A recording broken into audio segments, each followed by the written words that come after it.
de tener ese poder que tenemos de tomar decisiones, de decir, sí, vamos a comprar esa vacuna. Sí, la vamos a comprar ahora y vamos a vacunar a tantos dominicanos de forma gratuita y lo vamos a hacer inmediato. Dejaríamos de hacer eso. Pero por demás, dejaríamos de crear políticas de migración en nuestro país. Pudiera hacerse con nuestro territorio lo que los demás quisieran hacer. Pero por demás, nosotros entonces si dejamos de aplicar esa soberanía y esa potestad tributaria, pues nosotros entonces también dejaríamos de ser esa República Dominicana libre, soberana e independiente de toda dominación extranjera. Se caerían todos los programas sociales, dicen nuestros docentes. Entonces, es bueno decirle a nuestros alumnos que es necesario cobrar impuestos. Y ustedes pudieran decirle a sus alumnos en las aulas que si papi y mami no cobran ese salario mensual, si papi y mami no reciben de ese pequeño negocio que tiene en sus manos ese ingreso mensual, pues no se puede pagar la luz, no se puede pagar el agua, no podemos irnos a comer ese heladito, no podemos pagar el colegio, no podemos comprar ese útil escolar. Eso mismo, dice aquí Modesto, se detendría el desarrollo del país. Entonces así le decimos como sociedad, pues entonces nosotros dejaríamos de existir y como familia, si papi y mami no reciben ese ingreso, también dejaríamos de tener esa libertad de decir, hoy se come el agua en esta casa. Entonces, qué bueno, y a mí me encanta esta palabra potestad tributaria y me encanta la palabra soberanía nacional, porque me permite poder escuchar a funcionarios nuestros hablar con toda propiedad de toma de decisiones. Entonces, los impuestos son buenos, el sistema tributario es bueno. Y fíjense que nuestra Carta Magna fue tan inteligente y sabia que ha dicho, Marcia, tú tienes la obligación de tributar de acuerdo a tu capacidad contributiva. Sin embargo, Estado Dominicano, tú tienes la obligación de realizar el gasto de manera eficiente. Y ese es el rol de la relación Estado-ciudadano. Entonces, ¿de dónde nacen los impuestos? Bueno, pues nacen del poder legislativo, de las leyes, nacen del poder ejecutivo que promulga esas leyes y las entidades recaudadoras que aplican las leyes. Ya dijimos un poco allí cuáles son esas entidades recaudadoras. Están los ayuntamientos, está la Dirección General de Aduanas y está la Dirección General de Impuestos Internos, pero también nosotros sabemos que otras entidades, como la Tesorería Nacional, recibe algunos tributos. Viendo entonces ya, aterrizando un poquito aquella generalidad, estamos comenzando de lo macro y vamos entonces ya cayendo un poquito a DGI. Entonces ahora, dice desde la antigüedad, dice Maribel, se pagan impuestos. ¿Recuerdan esa historia allí del pez que saca unos discípulos y dice, bueno, pues hay dos monedas, paga tu impuesto y pagas el mío? Dice la Biblia de que Jesús le dijo a sus discípulos, hay que pagar impuestos, saca de allí un pez y ese pez tenía 2 monedas. Bueno, pues paga tu impuesto y el mío. Así es. Modesto, a mí me gustaría escuchar su voz cuando ahorita estemos en la pregunta y respuesta. Dice el trueque también, así es. Qué bueno tenerlos a ustedes y qué bueno no sentirme yo solita aquí hablando. Pues entonces caemos ya un poquito en DGI y decirles a ustedes, mis queridos docentes, que nuestra ley 1192 está compuesta por 5 títulos. El primero es las normas generales y procedimientos y sanciones tributarias. Tenemos el título 2, el impuesto sobre la renta. El título 3, el ITEVIS, impuestos sobre la transferencia de bienes industrializados y servicios. Título 4, el impuesto selectivo al consumo. Y el último título, el 5, que es el impuesto a los activos.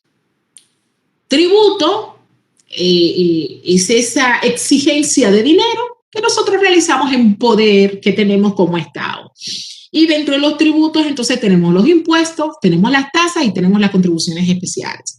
Los tributos es aquella obligación que tiene por hecho generador una situación independiente de toda actividad estatal relativa al contribuyente individualizado.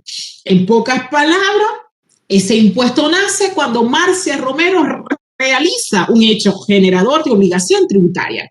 Marcia Romero vende computadora. ¿Y por qué computadora? Bueno, porque es lo que tengo al frente. Marcia Romero vende computadoras y el legislador ya previamente ha dicho que el que vende computadoras es contribuyente del impuesto sobre la transferencia de bienes industrializados y servicios, ITEVIS.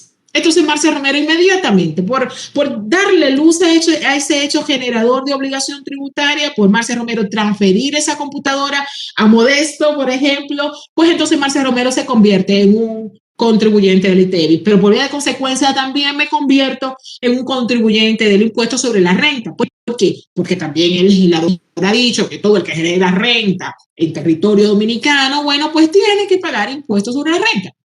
Si Marcia Romero no quiere ser contribuyente del ITEVIS ni del impuesto sobre la renta, pues no debo generar obligaciones, hechos generadores de obligaciones tributarias. El hecho generador de obligación tributaria del ejemplo que estamos hablando ahora fue que Marcia Romero transfirió una computadora y recibió de ello un ingreso. Tasa, su obligación tiene por objeto generador la prestación efectiva potencial de un servicio público individualizado.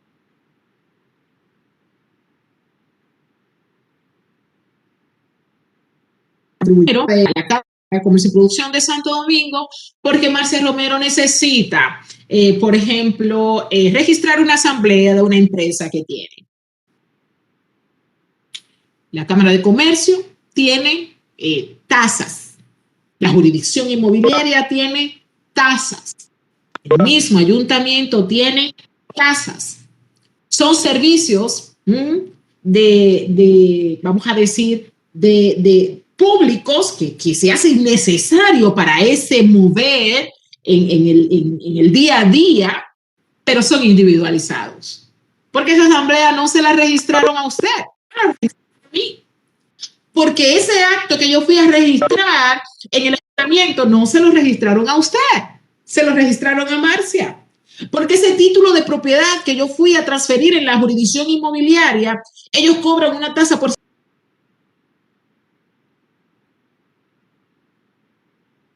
servicio, me lo dieron a mí, el público.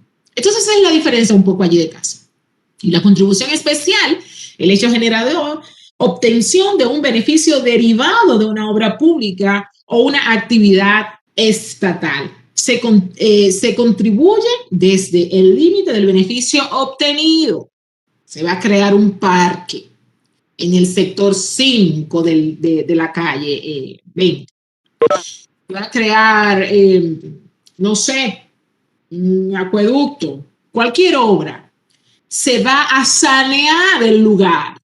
Hay una cloaca o hay, no sé, cualquier obra de carácter público, pero es para un sector en específico. Entonces el ayuntamiento crea una contribución especial para ese lugar en específico y para esa obra en específico, pero Marcia Romero vive en ese sector.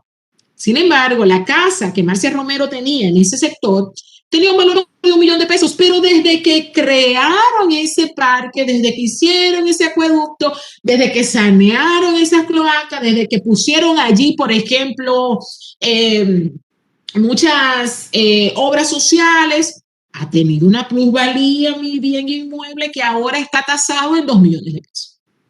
Entonces, esa contribución especial va de cara a esa obtención de ese beneficio que de manera indirecta, Marcia Romero, el bien que Marcia Romero tenía en ese lugar, tuvo esa plusvalía, pero ¿en razón de qué? De una obra pública que se realizó. Entonces el ayuntamiento está obligado a realizar eso. Sin embargo, también el ayuntamiento tiene la autoridad de crear esas contribuciones especiales para ese sector en específico. No sé si ustedes recuerdan, y esto lo voy a decir por si alguien se me está durmiendo, si alguno de ustedes ha jugado algo que se llama Monopolio, donde uno va comprando casitas y demás, y hay unas tarjetitas en medio del juego, y dentro de ellas, cuando le sale a uno unas tarjetitas amarillas, dentro de ellas está una obligación. Ah, bueno, sí, me dicen que sí, yo Abel lo ha jugado, Modesto lo ha jugado. Y esas tarjetitas amarillas de Yanira, Maribel, claro que sí, yo lo he jugado. Esa tarjetita amarilla, cuando a uno le toca, Carmen lo jugó Adolfo, Esa tarjetita amarilla entonces dice, ay, paga la contribución especial. Y cuando te tocaba pagar esa contribución especial, dice, me tocó pagar, entonces uno tiene que sacar de su dinero esa contribución especial. Uf, dice Carmen, sí, jajaja. Ja, ja. Es así, entonces de eso se trata esta contribución especial. El ayuntamiento pasa por allí, necesita hacer una obra de un servicio público, pero esa obra de servicio público de manera directa me va a beneficiar. ¿Por qué? Porque yo formo parte de ese sector. A Yudeli le gusta el juego. Sí, Yudeli, muy bueno el juego. Voy a ver si nos ponemos a jugar un poco en casa. Bueno, pues lo desperté. Si alguien se estaba durmiendo, se despertó allí. Me van a recordar por el monopolio. No lo creo. Quiero que me recuerden por el sistema tributario. Bueno, pues entonces los tributos se clasifican en impuestos, tasas y contribuciones especiales. Allí ya tenemos algunos ejemplos claves para podernos recordar. ¿Qué decirles? Que el concepto de tributo, podemos aquí ver algunas cositas que va a resumir lo que ya hemos estado hablando. El objeto de los tributos, aquí nosotros tenemos traspasar los recursos del sector privado al Estado o al sector público. Hay algunas teorías que explican allí el objeto de lo que son de los tributos, como tenemos la teoría de los servicios públicos, relaciones de sujetos, la necesidad social. Todo esto como que lleva en esencia lo que es el concepto del tributo en realidad. Y alguna de esas características del tributo es que es una imposición coactiva de parte, la coacción es sinónimo a obligatoriedad, es una imposición coactiva por parte del Estado. La razón de ser de los tributos es obtener ingreso público ordinario.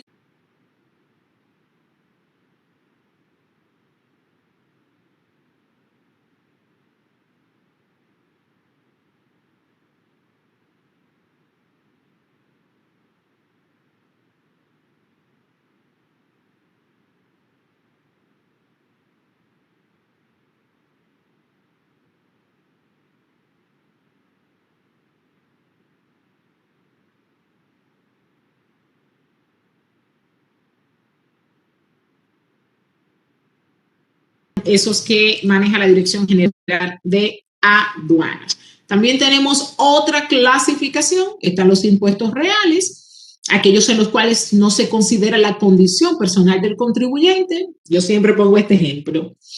Usted se va a comprar un jacuzzi, pero usted tomó un préstamo para comprar ese jacuzzi. El legislador no tiene que ver si usted no tiene la capacidad para comprar jacuzzi. El legislador ha dicho que el jacuzzi está alcanzado con un impuesto sobre la transferencia de bienes industrializados y servicios y también con un selectivo al consumo. Entonces, el legislador ahí no está viendo que usted tiene un salario de 50,000 pesos mensuales. No. El legislador está viendo allí de que ese tipo de bien es un bien que no es necesario, no está en la canasta familiar y por vía de consecuencia, si lo compras, tienes que pagar por ello. Y allí el impuesto selectivo tiene ahí esa característica que alcanza aquellos bienes de producción nacional que desde mi punto de vista lo compramos por gusto, en su gran mayoría, como es el alcohol, el tabaco y demás. Están también aquellos impuestos personales, que son aquellos impuestos que tienen en cuenta la condición de la persona. El impuesto sobre la renta, pues entonces sí tiene en condición, porque usted que tiene un salario de 5 pesos va a pagar conforme a ese salario de 5 pesos. No así aquel que tenga un salario de 15 pesos, él pagará conforme. Entonces ahí sí se toma en cuenta qué tanto ingresos tiene o qué tan pocos ingresos tiene. Seguimos en algunas clasificaciones. Ustedes saben que la doctrina y todo lo que tiene que ver con materia de estudios y realiza clasificaciones de diferentes perspectivas, y esto es lo que estamos viendo ahora. Tenemos también la clasificación de los impuestos de cara a lo que es lo instantáneo o la periodicidad del impuesto. En cuanto a lo que tiene que ver en los impuestos instantáneos, el hecho imponible se realiza en un determinado momento del tiempo de manera esporádica. Por ejemplo, la compra de un inmueble. Usted no siempre paga un impuesto por la transferencia inmobiliaria, ni tampoco paga un impuesto por la transferencia de vehículo, de motor. Eso es ocasional cuando usted compra un bien inmueble o cuando usted compra un vehículo de motor. Eso es ocasional. A diferencia, por ejemplo, de los impuestos por periodos, que el legislador ya ha dicho que de manera puntual debe pagarse ese impuesto. El hecho imponible se prolonga de manera indefinida en el tiempo. En estos casos, el legislador fracciona su duración en el tiempo en diferentes periodos impositivos. El impuesto sobre la renta grava todos los ingresos que tú tengas durante el año. ¿Mm? Entonces también están los proporcionales, que se aplica una misma tasa, como por ejemplo el ITEVIS, los progresivos, a medida que aumenta el monto sujeto al impuesto, se aplica una tasa corriente. Y a medida que, por ejemplo, están los regresivos, que a medida que aumenta el monto sujeto al impuesto, se aplica una tasa decreciente. En nuestro sistema tributario todavía no tenemos un impuesto regresivo. Quisiéramos llegar ahí. Tasa, ya hablamos un poquito allí. Les di el ejemplo de la jurisdicción inmobiliaria y cuando le di el ejemplo de la Cámara de Comercio y Producción de Santo Domingo, o cuando yo voy al ayuntamiento, yo pago una tasa por ese servicio personalizado, pero de carácter público que el Estado brinda. Dentro de sus características, es un ingreso público ordinario, se trata de una prestación que otorga el Estado, una compensación que el Estado exige de un particular a fin de costear el gasto que demanda la prestación particular que le está haciendo.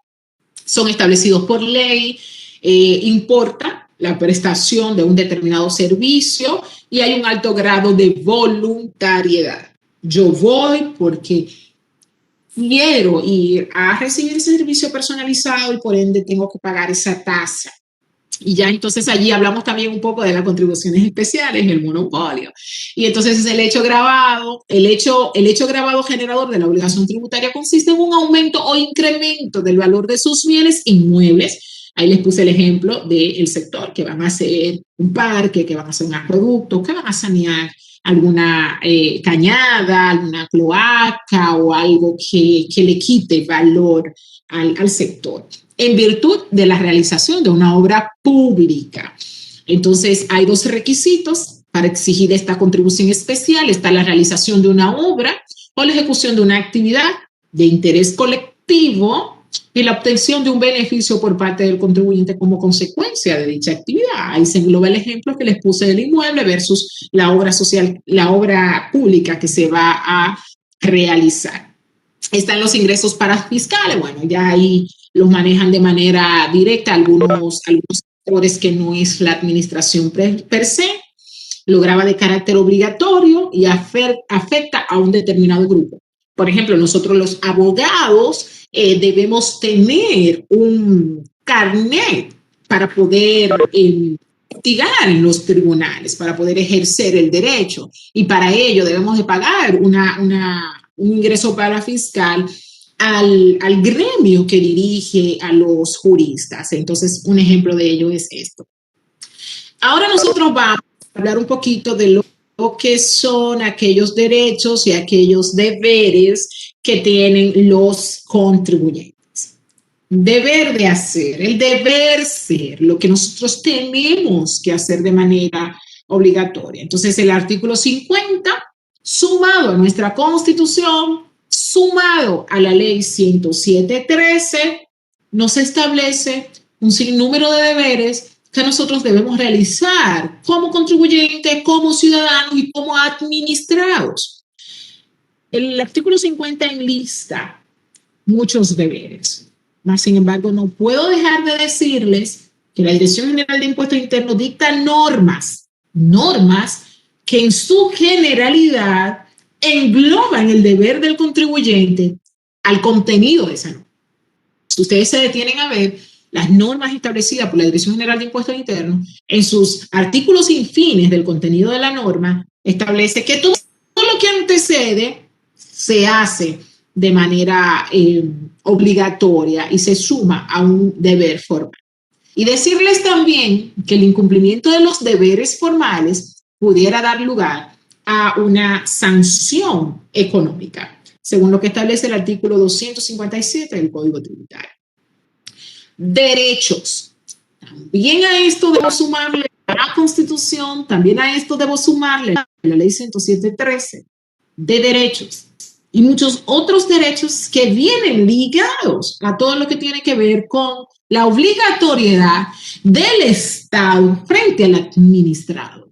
Los derechos de los contribuyentes cuentan con un conjunto de esos derechos reconocidos por la administración tributaria que ha sido firmado en una carta que tenemos toda esta administración, como todas las administraciones públicas que brindan servicios, están obligadas a publicar una carta de derechos y una carta de deberes para conocimiento de todos sus administrados. En nuestro caso, puedo mencionar algunos. Está la inscripción al Registro Nacional de Contribuyentes. Ninguna persona puede realizar ninguna actividad económica si no está inscrita en el Registro Nacional de Contribuyentes. Comunicar los cambios de domicilio, y aquí quiero hacer una pausa y siempre que doy este tema la realizo.